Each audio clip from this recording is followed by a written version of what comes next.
خلقت الجن والإنس إلا ليعبدون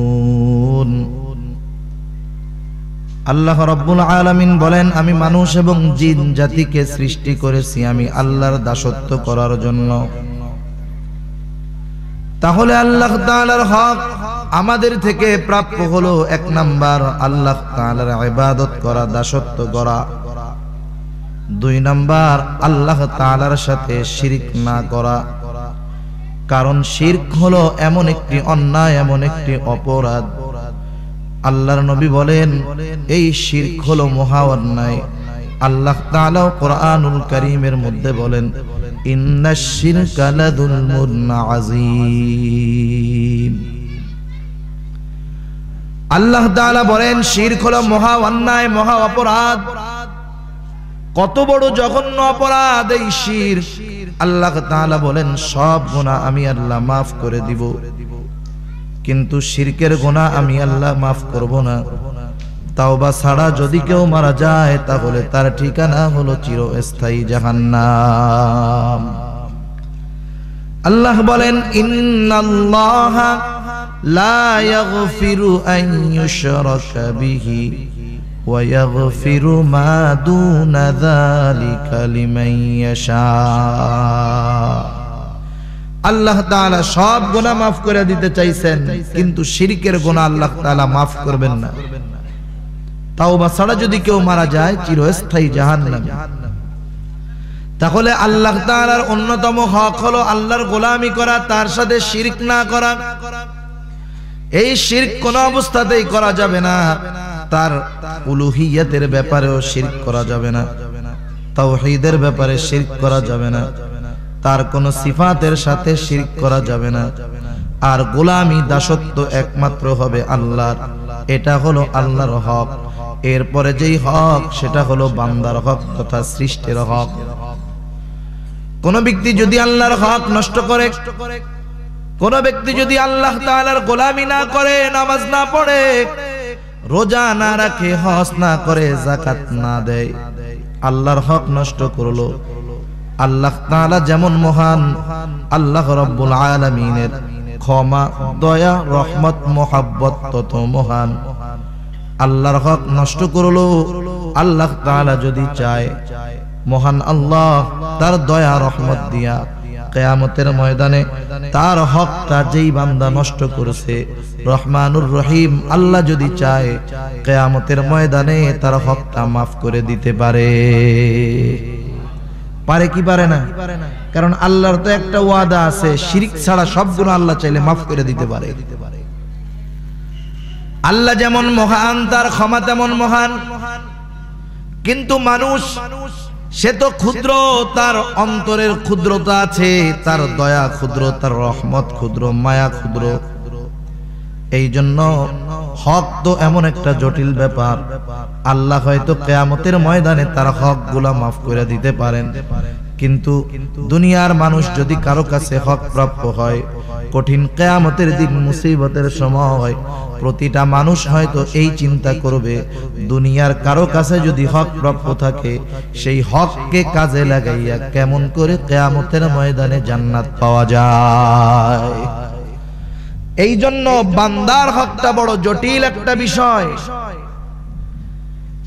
রাসূল আকরাম নবী মুহাম্মদুর রাসূলুল্লাহ সাল্লাল্লাহু আলাইহি ওয়াসাল্লাম একদিন সাহাবাদেরকে জিজ্ঞাসা করে, ও আমার সাহাবারা, তোমরা কি জানো কিয়ামতের ময়দানে সবচাইতে নিঃস্ব ব্যক্তি কে হবে?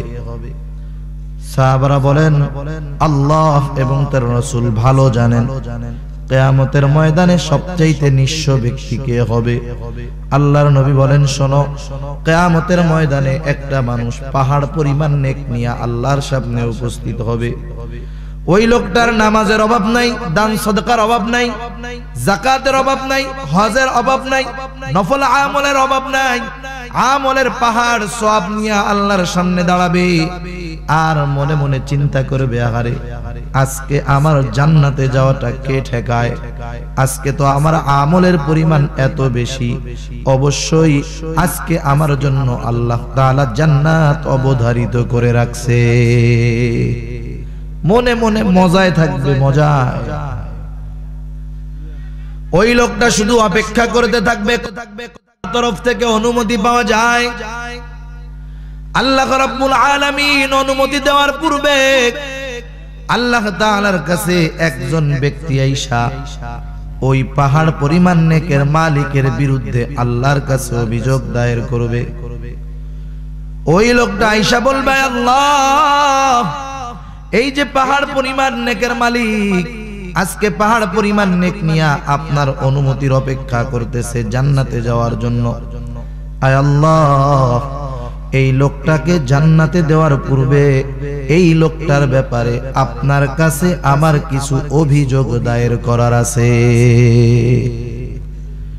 জান্নাতে যাওয়ার অনুমতি দিবেন, এর পূর্বে আপনার কাছে ওর ব্যাপারে আমার কিছু অভিযোগ আছে।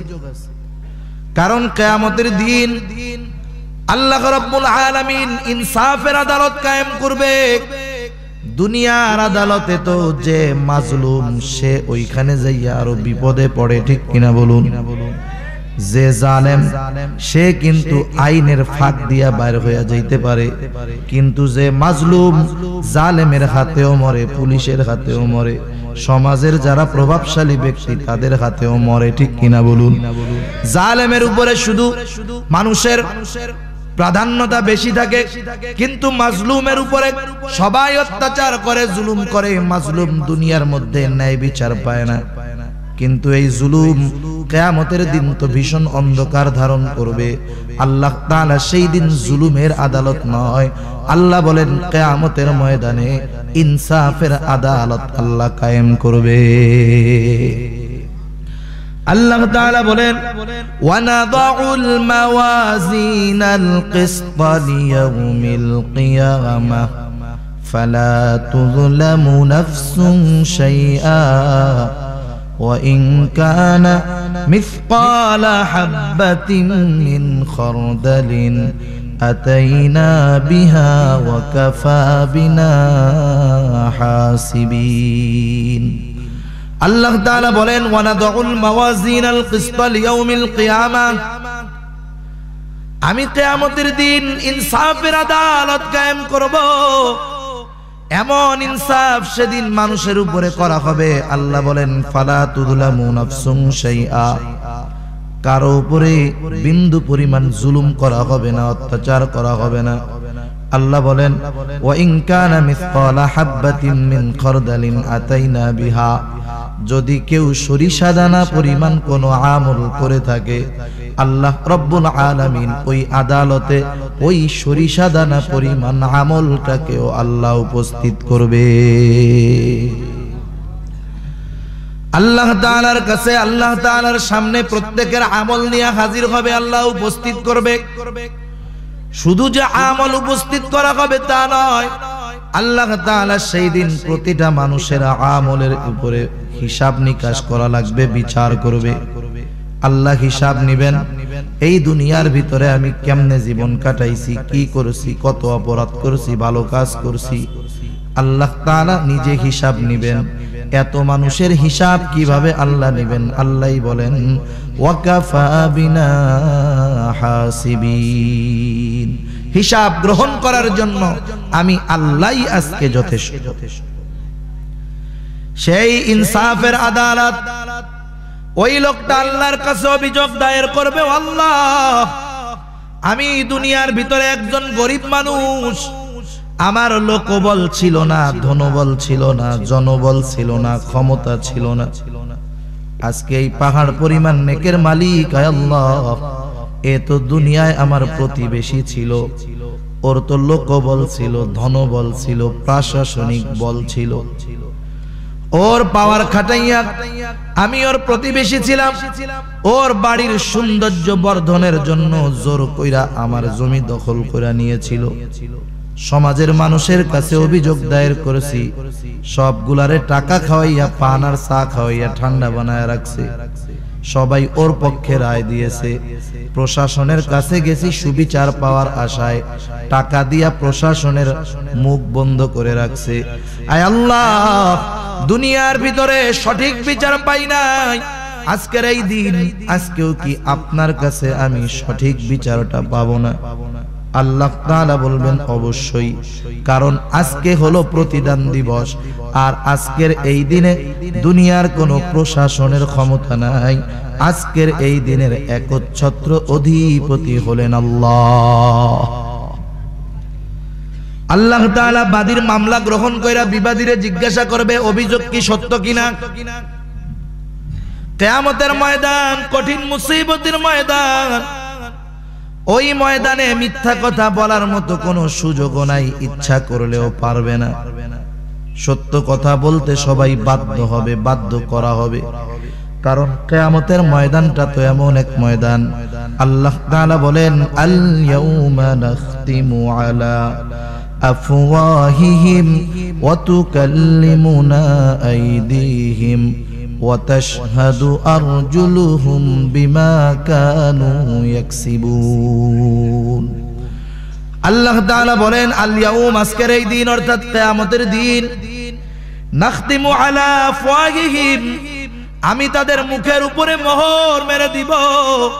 শুধু তাই নয়, আল্লাহ বলেন ওয়া তুকাল্লিমুনা আইদিহিম, আমি আল্লাহর সাথে কথা বলবে তাদের হাত। ওয়া তাশহাদু আরজুলুহুম, সাক্ষী দিবে তাদের পা। বিমা কানু ইয়াকসিবুন, এই হাত পা দ্বারা দুনিয়ার ভিতরে কি তারা উপার্জন করেছে। তাদের উপার্জিত বস্তু ভালো নাকি মন্দ আল্লাহর কাছে এই হাত পা বলে দিবে। শুধু তাই নয়, আল্লাহ তাআলা আরেক জায়গায় বলেন, শাহিদা আলাইহিম সামউহুম ওয়া আবসারুহুম ওয়া জুলুদুহুম বিমা কানু ইয়াকসিবুন। আল্লাহ তাআলা বলেন, শাহিদা আলাইহিম সামউহুম ওয়া আবসারুহুম, সাক্ষী দিবে তাদের কান, সাক্ষী দিবে তাদের চোখ, সাক্ষী দিবে তাদের চামড়া। কি করছে চোখ দিয়া, কান দিয়া, কত গুনাহ করছে, কত মজা নিয়েছে, জবান দিয়া কত খারাপ কথা বলছে, গালি দিয়েছে। এই চোখ, কান, চামড়া, জবান সেই দিন আল্লাহর কাছে সাক্ষী দিয়ে দিবে। শুধু তাই নয়, আল্লাহ তাআলা কোরআনুল কারীমের মধ্যে জানায় দেন, মানুষ যেই জায়গাটাতে অন্যায় করে সেই জমিনটাও কিয়ামতের ময়দানে আল্লাহর কাছে তার অপরাধ অথবা নেক কাজের পক্ষে বিপক্ষে সাক্ষী দিবে। আপনারা যে এখানে বসে আছেন, এটা ভালো কাজ করতেছেন।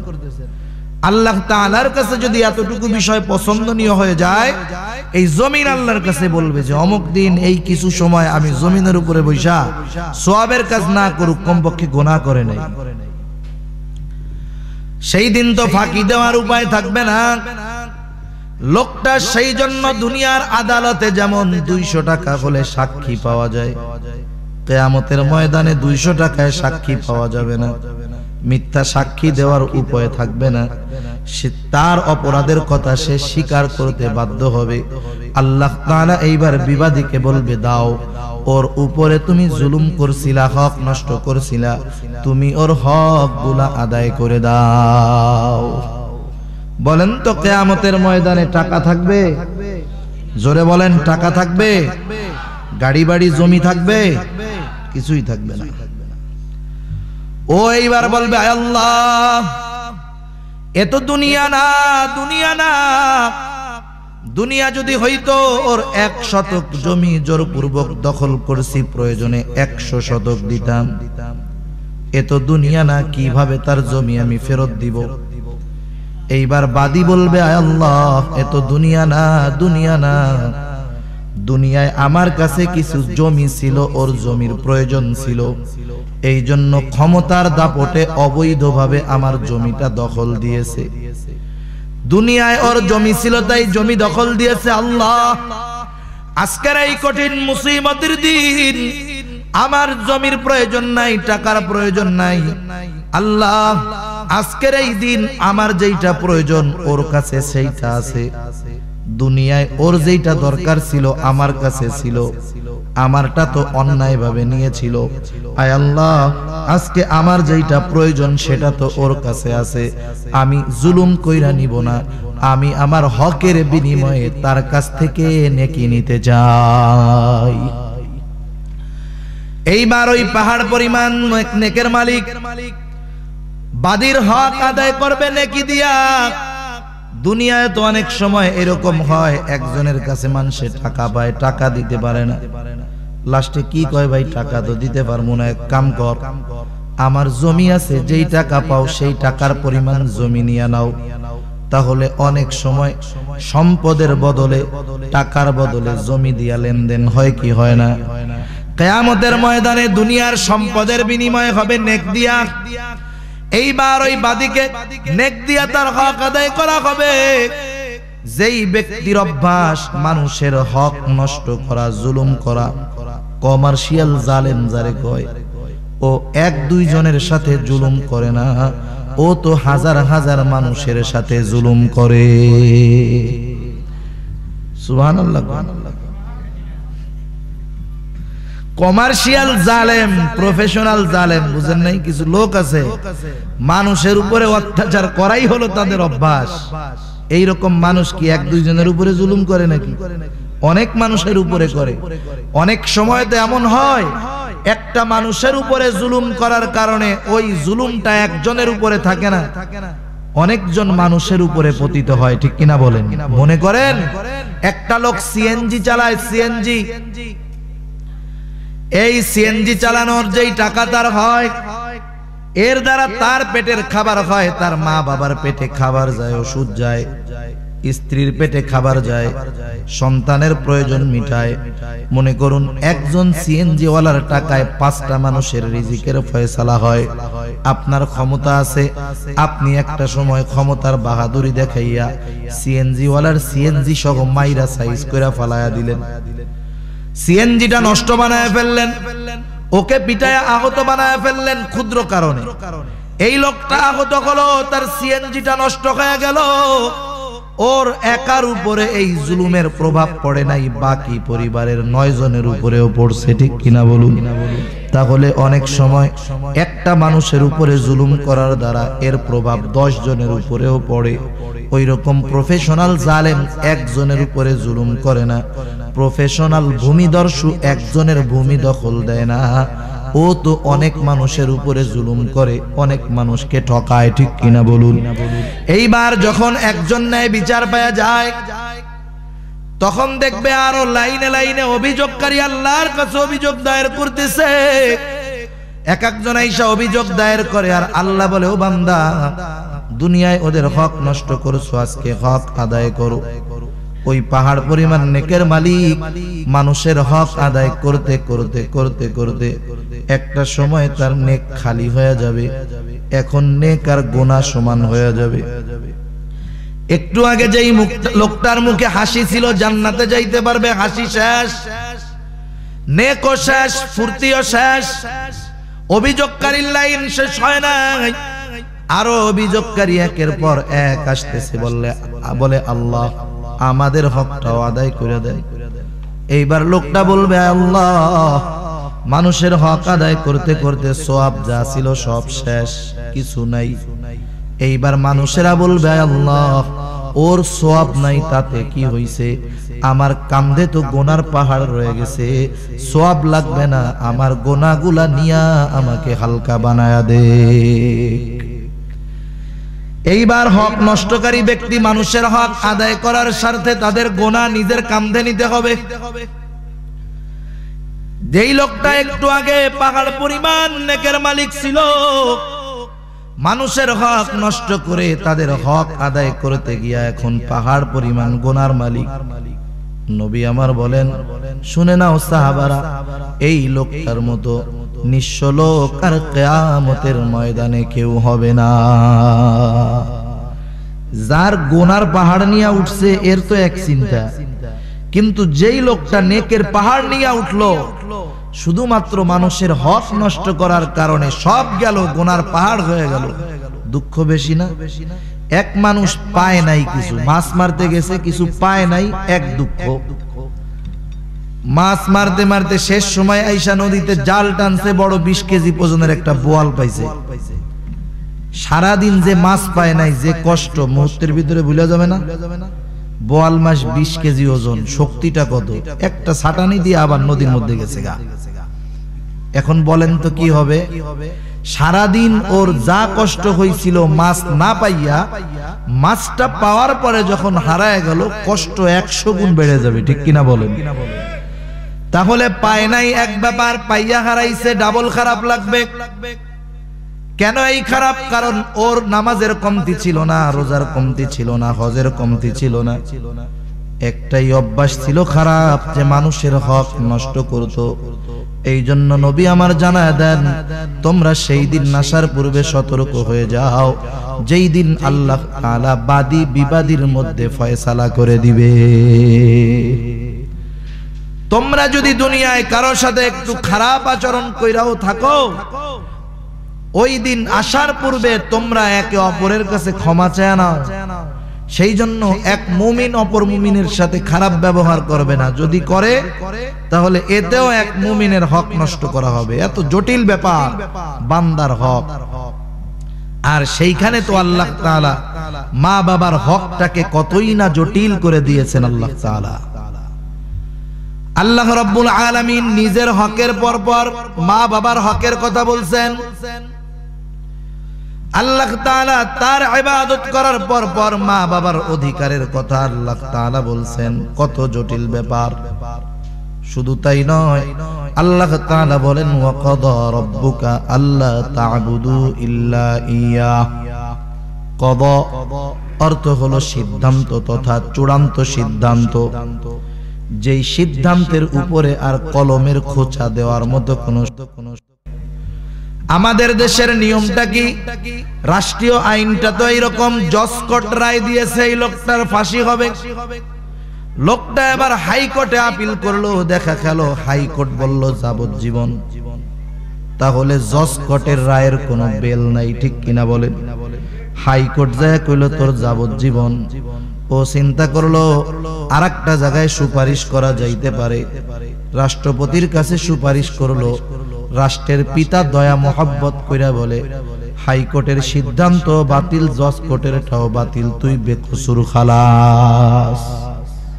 রাষ্ট্রপতি যখন বেকসুর খালাস বানায়া দিল, এটা হলো রাষ্ট্রীয় আইনের চূড়ান্ত সিদ্ধান্ত। এরপরে জজ কোর্টেরও বেল নাই, হাইকোর্টেরও বেল নাই। আমার আল্লাহ তাআলা তো এমন সিদ্ধান্ত দিয়েছেন যেটা পাল্টানোর কোনো সুযোগ নাই। আল্লাহ বলেন কাদা রাব্বুক, তোমার রব এই ব্যাপারে চূড়ান্ত ফয়সালা, চূড়ান্ত সিদ্ধান্ত দিয়ে দিয়েছেন যে আল্লাহ তা'বুদু ইল্লা ইয়্যাহ, যে তোমরা তারই কেবলমাত্র তারই ইবাদত করবা। শুধু তাই নয়, এর পরপরই আল্লাহ তাআলা বলেন ওয়াবিল ওয়ালিদাইনি ইহসানা। আল্লাহ তাআলা বলেন মা বাবার সাথে সদাচরণ করবা, উত্তম আচরণ করবা, ভালো ব্যবহার করবা। আদেশ কার? জোরে বলেন কার? আল্লাহ তাআলার আদেশ মা বাবার হকের ব্যাপারে। 1 নাম্বার, তার সাথে সদাচরণ করবা, ভালো ব্যবহার করবা, উত্তম আচরণ করবা।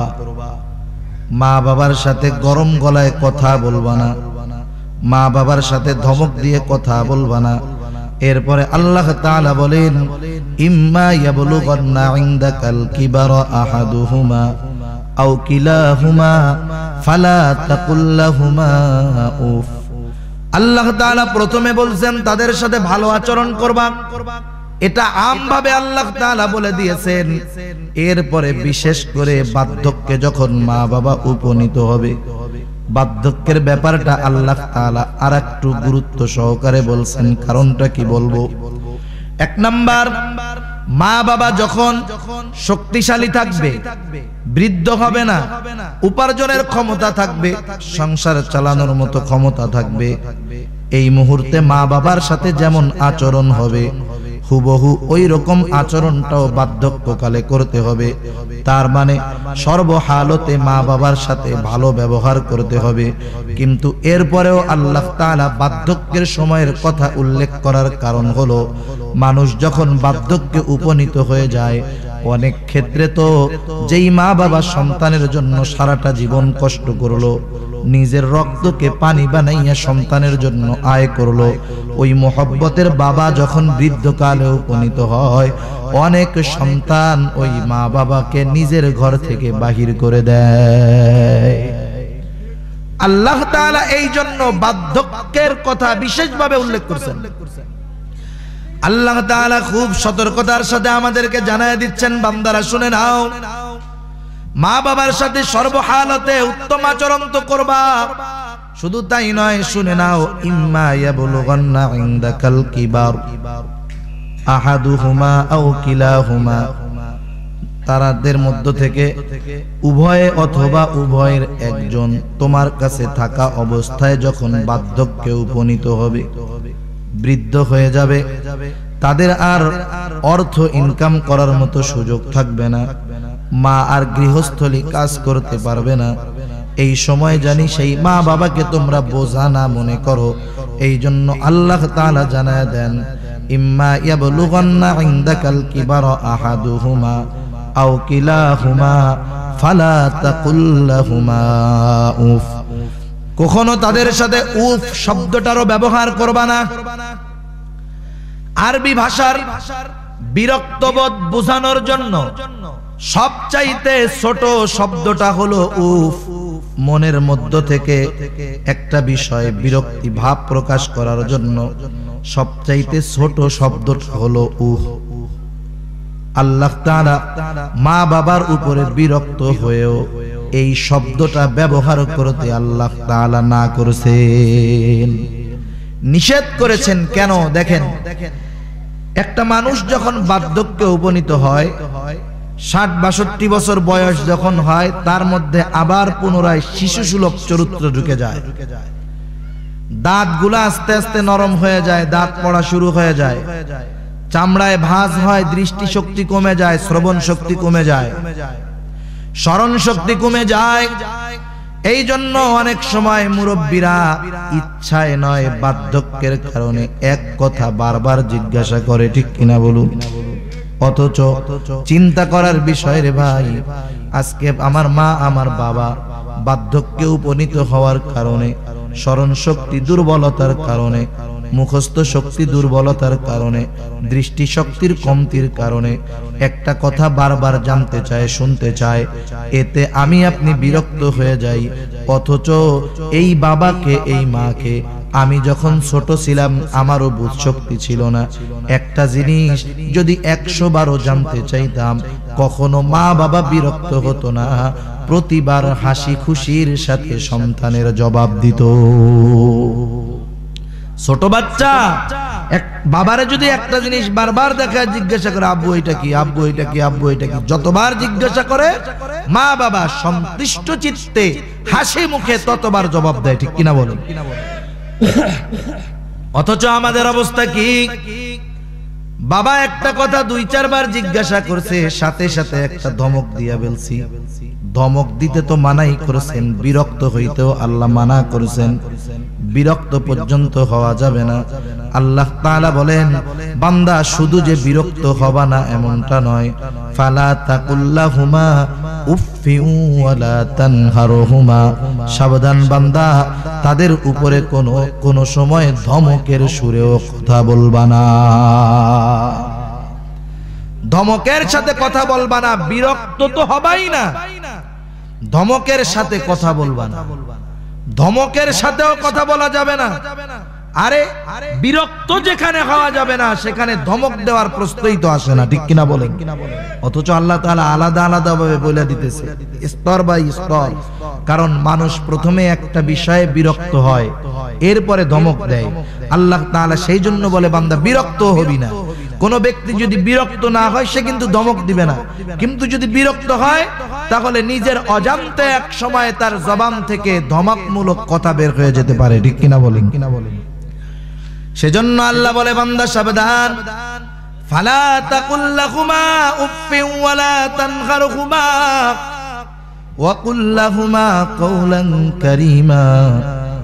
বরং এই মা বাবা যখন বার্ধক্যে উপনীত হবে, এই মা বাবার সাথে সম্মানের সাথে তুমি সন্তান কথা বলবা, আদবের সাথে সম্মানের সাথে কথা বলবা। কারণ এই মা বাবা তো সন্তানের জন্য জান্নাত অথবা জাহান্নাম, ঠিক কিনা বলেন? একদিন নবী রহমত মুহাম্মদুর রাসূলুল্লাহ সাল্লাল্লাহু আলাইহি ওয়াসাল্লাম খুতবা দেওয়ার জন্য মিম্বারের উপরে উঠতেছেন। এক সিঁড়ি উঠছেন, বলেন আমিন। আর এক সিঁড়ি উঠলেন, বললেন আমিন। আর এক সিঁড়ি উঠলেন, বললেন আমিন। কথার কোনো আওয়াজ নাই, নবী কেন আমিন বলল? সাহাবায়ে কেরাম তো উৎসুক ছিলেন দ্বীনের ব্যাপারে। আল্লাহর নবী কিছু বললেন না। একজন উৎসুক সাহাবী জিজ্ঞাসা করলো, ইয়া রাসূলুল্লাহ, আপনি খুতবা দেওয়ার পূর্বে যখন মিম্বারে উঠতেছিলেন 3 বার আমিন বলছেন, কারণটা কি? আল্লাহর নবী বলেন, শুনে নাও। ওই সময় জিবরাইল আমিন আমার কাছে আসছে, 3টা দোয়া করছে। 3টা দোয়ার পরে আমি আমিন বলেছি। বলেন তো, দোয়া করছে জিবরাইল। হারাম যে খায় এর দোয়া কবুল হবে না, কিন্তু জিবরাইল কোনদিন হারাম খাইছে নাকি? প্রশ্নই আসে না হারাম খাওয়ার। কোনদিন গুনাহ করে নাই, সগীরা গুনাহ করতে পারে নাই। কারণ আল্লাহ তাআলা ফেরেশতাদেরকে সকল প্রকার অন্যায় অনাচার থেকে আল্লাহ মুক্ত রাখছেন, পুত পবিত্র রাখছেন। সেই ফেরেশতা জিবরাইল যেহেতু এমন আমানতদার বিশ্বস্ত, যার মাধ্যমে আল্লাহ তাআলা আমার আপনার নবীর কাছে তার কালাম কোরআনুল কারীমকে আল্লাহ প্রেরণ করেছে। সেই জিবরাইল দোয়া করছে আর সরকারে দো জাহা আমিন বলছে। এই দোয়া যে কবুল হইছে কোনো সন্দেহ আছে? সন্দেহ নাই। বলে জিবরাইল আইসা আমার কাছে দোয়া করছে, 1 নাম্বার, যেই ব্যক্তি আপনার নাম শুনলো কিন্তু দুরূদ পাঠ করলো না, সে ধ্বংস হোক। আমি বলছি আমিন, দোয়া কবুল হয়ে গেছে। 2 নাম্বার, যেই ব্যক্তি রমজান মাস পাইলো কিন্তু তার গুনাহ মাফ করাতে পারলো না, ধ্বংস হোক। আমি বলছি আমিন। 3 নম্বর দোয়া করছে, যেই ব্যক্তি তার বৃদ্ধ মাতা পিতাকে পেল অথবা দুজনের একজনকে পেল কিন্তু তাদের সন্তুষ্টি অর্জন করতে পারলো না তথা জান্নাত অর্জন করতে পারলো না, এই লোকটা ধ্বংস হোক। আমি বলছি আমিন। জিবরাইল দোয়া করছে, আল্লাহর নবী আমিন বলছে। নিঃসন্দেহে আরশের মালিক এই দোয়া কবুল করে নিয়েছে। হযরত আনাস রাদিয়াল্লাহু তাআলা আনহু হতে এরকম একটা বর্ণনা আছে যে আল্লাহর নবী বলছেন যে তার মা বাবাকে বার্ধক্যে উপনীত অবস্থায় পেল অথবা দুজনের একজনকে পেল অথবা উভয়কে পেল কিন্তু সে জান্নাত অর্জন করতে পারলো না, সে ধ্বংস হয়ে যায়। কারণ মা বাবার পায়ের নিচে সন্তানের বেহেশত। মা বাবা সম্পর্কে এক সাহাবী জিজ্ঞাসা করতেছে, ইয়া রাসূলুল্লাহ, আমার মা বাবা আমার জন্য কি? আল্লাহর নবী বলেন, হুমা জান্নাতুকা ওয়া নারুক, তোমার মা বাবা তোমার জন্য জান্নাত অথবা জাহান্নাম। মা বাবার খেদমতের মাধ্যমে জান্নাত উপার্জন করা সম্ভব, আর মা বাবার নাফরমানি করার মাধ্যমে যত বড় আমল করনেওয়ালা হোক না কেন ওর জাহান্নামে যাওয়া সহজ, ঠিক কিনা বলুন? কিন্তু আজকের সমাজে এই ব্যাপারটার ব্যাপারে গুরুত্ব খুব কম। অনেক সময় তো এমন হয়ে দাঁড়ায় সুন্দর স্ত্রী পেয়ে মা বাবাকে ভুলে যায়। এই বিষয়টা চিন্তা রাখার দরকার। এই মা বাবা কত কষ্ট আমার আপনার জন্য করেছে। আপনি আমি সম্পদ উপার্জন করি, মনে করি এর মালিকানা মনে হয় আমার, কিন্তু বিশ্ব নবী জানায় দেন, না না, তুমি যত সম্পদ উপার্জন করো না কেন এই সম্পদের মূল মালিক হলো তোমার বাপ। এই জন্য ইসলামী শরীয়তে এখন তো গোলাম কেনা বেচার বাজার নাই, শরীয়তে এগুলা এখন নিষেধ। ইজমায়ে উম্মাহ এটা এখন নিষেধ। যদি কোনো সময় এরকম হয় কোন লোকের বাপ গোলাম হয়ে যায়, গোলাম বানায় ফেলে, তাকে আটকায় ফেলে, ছেলে যদি বাপ রে বাজার থেকে গোলাম হিসাবে কিনা আনে, কেনার সাথে সাথে ওই বাপ আজাদ হয়ে যায়, সে আর গোলাম থাকে না। কারণ সন্তানের কাছে বাপ কোনো সময় গোলাম হয় না। কারণ কি? কারণ হলো সন্তানের মাল এটা বাবারও মাল। এক হাদিসের মধ্যে আসছে একটা ঘটনা, আল্লাহর নবী তার কাছে একটা যুবক ছেলে আইসা তার বাবার ব্যাপারে অভিযোগ দায়ের করছে, বলে ইয়া রাসূলুল্লাহ, আমার বাবা আমার কষ্ট উপার্জিত সম্পদ যেখানে খুশি সেখানে ব্যয় করে, আমার সম্পদগুলা ব্যয় করে, আমার কাছে অনুমতিও মাঝে মধ্যে নেয় না। আপনি আমার বাবাকে একটু বিষয়টা বলে দেন। আল্লাহর নবী চিন্তা করলেন, হয়তো ছেলেটার বাবা যেই খাতে অর্থ ব্যয় করে সেগুলা মনে হয় ভালো না, এই জন্য ছেলেটাকে বললেন, যাও তোমার বাবাকে আমার কাছে ডাইকা আনো। ছেলেটা মনে মনে খুশি হয়ে গেল। আল্লাহর নবী যদি নিষেধ করে দেয়, বাপরে আমার টাকা ছুঁইয়াও দেখবে না। ছেলেটা চলে গেছে বাবাকে ডাকতে। অপরদিকে জিবরাইল আমিন পয়গম্বর আরবীর কাছে হাজির হয়ে গেছে। আয়েশা বলতেছে, ইয়া রাসূলুল্লাহ, এই যে ছেলেটার বাবা আপনার কাছে যখন আসবে, আপনি বিচার করার পূর্বে ওই ছেলের বাবার কাছে জিজ্ঞাসা করবেন, ওই ছেলের বাবাকে জিজ্ঞাসা করবেন, রে বেটা, তোমার মনের মধ্যে এমন কোন কথা জমা আছে যেই কথাটা তুমি আর আল্লাহ ছাড়া কেউ জানো না, সেই কথাগুলা তুমি আমাকে বলো। জিবরাইল আইসা শিখায়া দিয়ে গেছে, যদি আসে আপনি ওর বাপরে জিজ্ঞাসা করবেন এই কথাটা, যে তোমার মনে কি কথা আছে যেটা আল্লাহ আর তুমি জানো আর কেউ জানে না, সেটা আমারে কও। এইবার তো বাপকে ধইরা আনছে ছেলেটা, বিচার করবেন নবী এই আশায়। আল্লাহর নবী এইবার ওই লোকটাকে জিজ্ঞাসা করে, যে এই লোক, তুমি বলো তোমার অন্তরের মধ্যে কি কথা আছে, যেই কথাগুলা তুমি আর আল্লাহ ছাড়া কেউ জানে না, আমাকে বলো।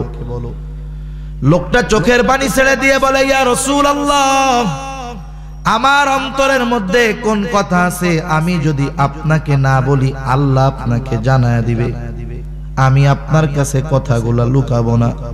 ইয়া রাসূলুল্লাহ, আমার সন্তান আপনার কাছে আমার ব্যাপারে যেই বিষয়ে অভিযোগ দায়ের করেছে, আপনি তাকে জিজ্ঞাসা করেন তার অর্থগুলা নিয়ে আমি কোনো খারাপ কাজে ব্যয় করি নাকি। আমি তো এই অর্থ দিয়ে তার চাচাকে সহযোগিতা করি, গরিব মানুষকে একটু সহযোগিতা করি, তার ফুফু খালা তাদের মধ্যে যারা অভাবে আছে তাদেরকে আমি একটু সহযোগিতা করি, কোনো পয়সা নিয়ে আমি অপচয় করি না।